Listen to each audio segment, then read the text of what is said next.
All right, let's move on. On Monday's episode of Cocktails with the Queens, my girl Vivica went viral after she said Joe Budden needs to shut his blank ass down for saying negative things about Megan Thee Stallion. Well, after receiving backlash on social media because of his comments, Budden issued an apology to Megan on his self-titled podcast.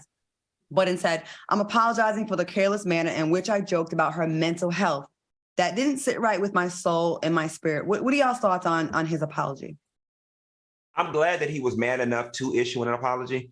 For whatever reason, and I think we talked about this before, it feels as if many of the male rappers in Hollywood came together and had a meeting and said, you know what, we're going to band together and publicly speak out against Meg, make music against Meg, hate on Meg. We don't like Meg. And I just don't understand. It seems like Drake has a vested interest in this. It seems like Joe Budden has had a wild hair up his ass for this Meg Thee Stallion case, and I just don't understand it.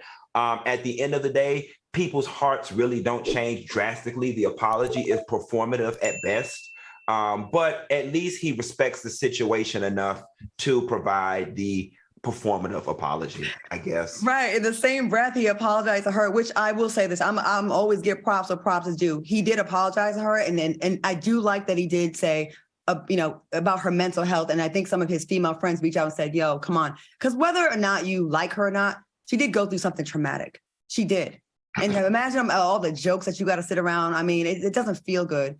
But then in the same breath, he went and called me and Vivica for speaking on what he said, called us all kinds of bitches and all kinds of stuff. So yeah, Al, what you think about this?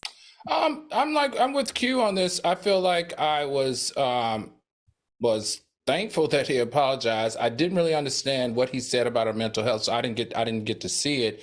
But what was super interesting to me was you talked bad about a woman. You got beat up. Somebody called you, checked you. You called. You got back on your podcast and you apologized, right? Mm-hmm. Then somebody else called you out on your crap, and then you attacked two other women the next day. Mm-hmm. So I'm just like, okay, Joe Budden, I rock with you. You're cool. I get it. But what's going on here? I'm a little bit confused. So I just thought that it may not have been in the best interest after an apology for attacking a Black woman to come back a day later and then attack two other Black women, and especially an icon like Vivica A. Fox. Right, and then he came for her. I mean, not putting you down or anything. Claudia. No.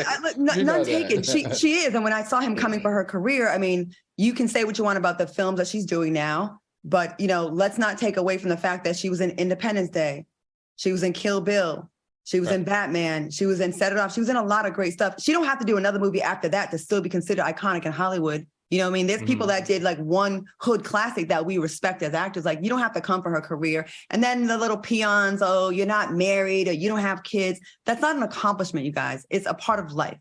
You know what I mean? And Joe Budden, you're doing the same thing we're doing. To be fair, you know what I mean? We all speak on hot topics and give our very opinionated opinions. That's what's made you actually successful in the podcast game more so than your rap career. And that's not a dig for your rap career. You did once, you had your career, but you found success in the podcast space being very opinionated. You don't make a mark in this business without being opinionated. And a lot of times you ruffle some feathers. Now, us talking about you was in response to you coming from Megan. And on Cocktails with Queens, we are very pro-female and we are very much to protect Black women. Not everybody in blindly, but we are. That is the theme of our show.